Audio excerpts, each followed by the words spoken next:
The word rival comes from the Latin rivalis. It means precisely a person who uses the same stream as another, not someone who competes with you in business, not someone who covets what you have built, a person who drinks from your river. That is what the Romans meant by a rival, someone who shares your water. And the fact that we turned that word into the highest form of opposition, into something bitter and fought over and zero-sum, us tells you everything about how completely we have been trained to forget what water once was and what we have been trained to feel about sharing it. In 1890, there was not a single metered water connection in the entire city of Cincinnati, not one in Indianapolis, not one in Louisville, not one in hundreds of American towns and villages where people had built their lives within walking distance of a well, a spring, a creek, a cistern fed by rain collected on a common roof. Water was the one thing that was not sold, not because no one had thought of selling it, but because the system that governed water had been built over centuries on a specific legal principle, and that principle said that water, like air, like the light of the sun, belonged to the community that lived beside it.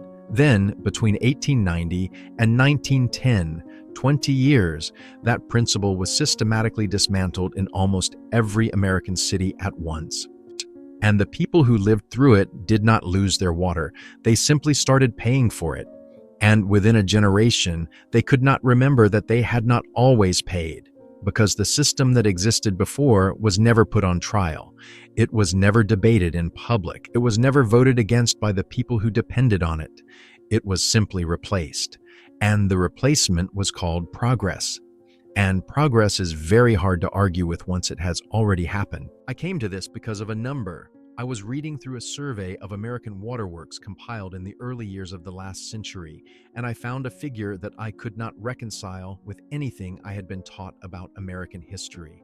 The survey noted that in 1880, fewer than 600 American municipalities operated any centralized water supply system at all. 600, in a country that already had tens of thousands of incorporated towns and cities. Where was everyone else getting their water? And more specifically, how were they paying for it? The answer to the second question turned out to be the same as asking why you do not pay for the wind that moves through your window. The question itself contained an assumption that had not always been true. The legal architecture that governed water in the eastern United States for most of the country's history was called Riparian doctrine. The word riparian comes from the Latin ripa, meaning riverbank. Riparian law held that if your land bordered a natural watercourse, you had the right to use that water as it passed, not to own it, not to divert it entirely, not to sell it to someone who lived elsewhere, to use it reasonably, and to return it more or less to the same condition in which you received it. A mill owner could divert a stream to power his wheel. A farmer could draw from a creek to water his cattle. A family could sink a well into an aquifer that the rain continuously replenished. But the water itself was not property. It could not be bought. It could not be sold. It moved through the landscape the way it always had, and the communities that lived alongside it built their lives around that movement. This was not primitive. This was engineering of a specific kind, the kind that works at the scale of the watershed rather than the scale of the balance sheet. It had been refined over centuries of English common law before it crossed the Atlantic. The communities that operated under riparian doctrine were not ignorant of drought or contamination or the problem of too many households drawing from a single source. They had developed, over generations, a set of relationships with those problems.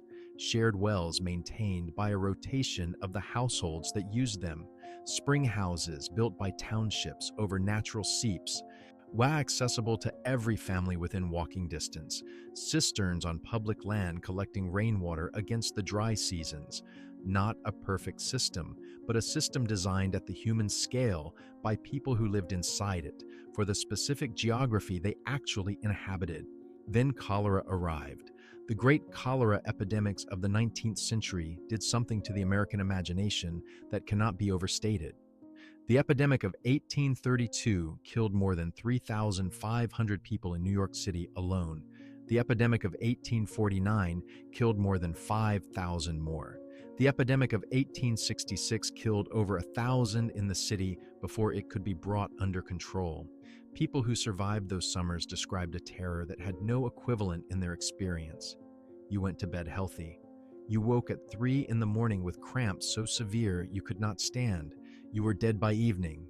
And the source, though it took decades to prove scientifically, was the water, the communal wells, the shared cisterns, the privies dug too close to the groundwater. The very systems that had worked for generations were now killing entire neighborhoods in a matter of days. Here, I want to be precise about something because there is a version of the story that is too convenient, and the convenient version is not the true one. The convenient version says the old water commons was inherently filthy, that centralized municipal water was the only possible response to cholera, and that anyone who questions the replacement is someone who wants poor people to die of waterborne disease. That version satisfies everyone. It makes the reformers into heroes and the old system into a corpse that deserved its grave. But it requires you to ignore several things. It requires you to ignore that cities like Milwaukee, which built comprehensive municipal water systems in the 1870s, and still experience devastating typhoid outbreaks well into the 1890s because the municipal systems themselves were distributing contaminated water through mains that leaked into the same soil as the sewers running beside them. It requires you to ignore that the epidemic struck hardest in the most densely overcrowded urban neighborhoods, exactly the places where the old riparian and commons-based water relationships had already collapsed under the weight of industrial-era population density, not where they were still functioning as designed. It requires you to ignore that rural communities still drawing from maintained wells and protected springs largely escaped the epidemics that decimated the cities. The disease did not prove the old system was broken. It proved the old system could not survive, being compressed into conditions it was never designed for, without the accompanying relationships, the community maintenance schedules, the local knowledge of where the privy sat relative to the well. The cholera argument opened the door, but what walked through that door was not only sanitation. What walked through was the meter. The first municipal water meters installed at individual household connections in the United States appeared in the early 1880s. In 1890, metered connections were a small fraction of all municipal water service in the country. By 1900, they had grown to cover roughly a third of connected households. By 1910, metered service had become the dominant standard in most American cities, with places like Milwaukee reaching full metering that very year.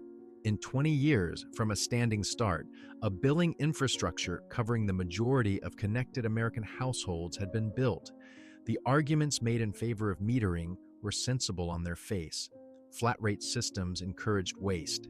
If you paid a fixed annual fee, regardless of how much you used, you had no incentive to repair a leaking pipe. Meters would promote conservation.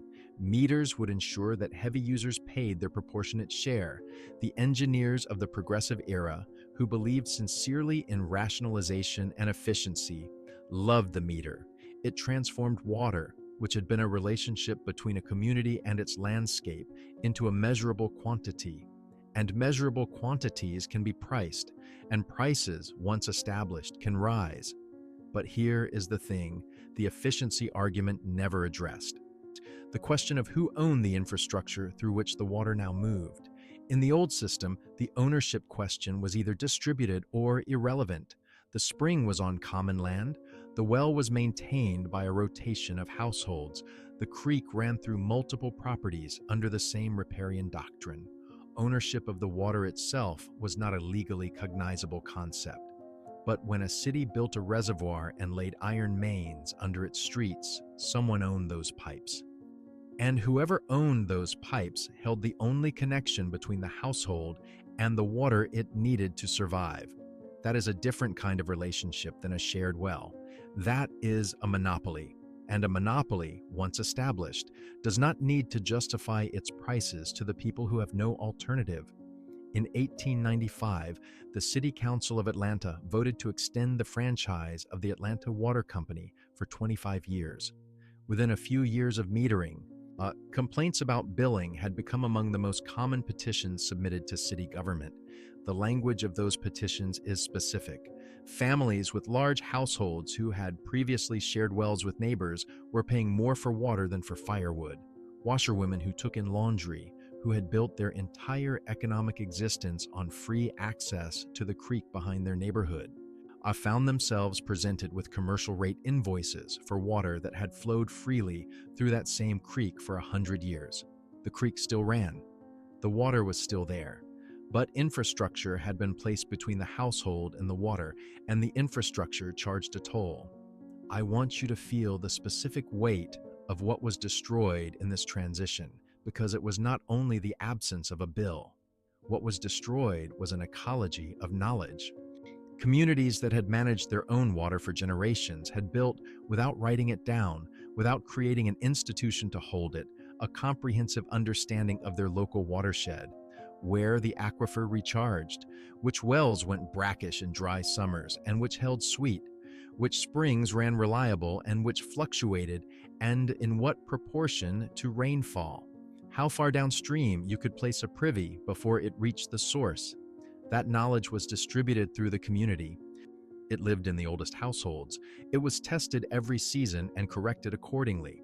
When the municipal system arrived, that knowledge became irrelevant overnight. The engineer from the waterworks company did not need your grandmother's understanding of which seam of clay protected the eastern well. He had a reservoir and a pump station, and within a generation, the knowledge your grandmother carried was not passed down because there was nothing left to do with it.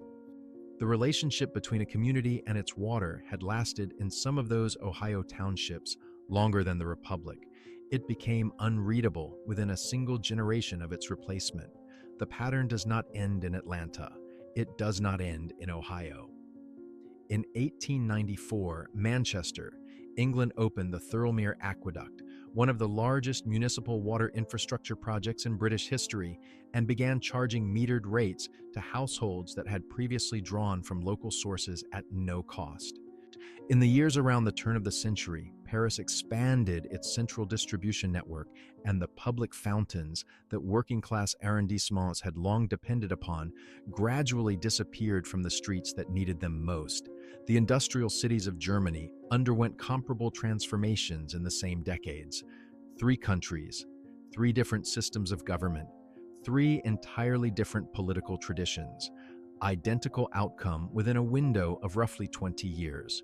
No coordination between them, no international treaty on water pricing, no central authority that made the decision, just the same logic applied by the same kind of progressive municipal engineer, operating under the same ideology of rationalization, producing the same result. When the same transformation happens simultaneously across systems with no possible coordination, that is not a plan. That is a property of the logic itself. The logic said, water that flows freely cannot be priced, and things that cannot be priced cannot generate revenue. And revenue is how a modern government finances its infrastructure. The logic was not malicious. It was structural. And structural forces do not require villains. They require only a shared assumption that nobody stops to examine before acting on it. The family I keep returning to is not exceptional. They appear in the 1900 census in Clermont County, Ohio. A widow, 63 years old, living with 2 adult daughters and their children. She had been drawing water from the same spring house her husband's father had built in 1841. The spring occupied a corner of her property bordering a public road. Neighbors had been welcome to use it for 60 years without anyone asking permission or paying a penny. By the time the Clermont County Water District extended its mains to her road in 1908, she had no legal means to refuse connection. The county required connected properties to use district service exclusively.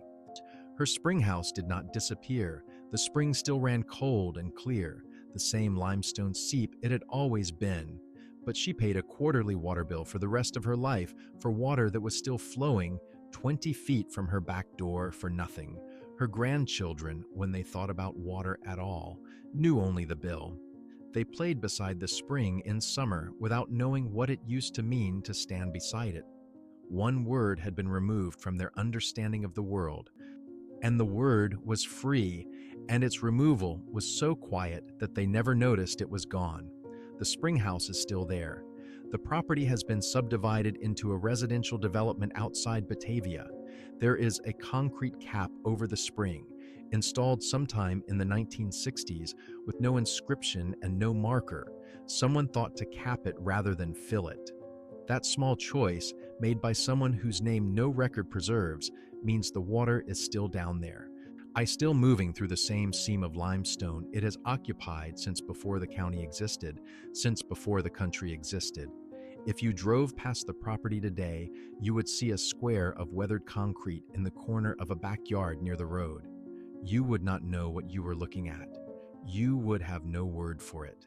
And that is the entire story, contained in one image. The water did not stop. The legal principle that said the water belonged to no one did not become false. The relationship between a community and the water it lived beside did not become less real.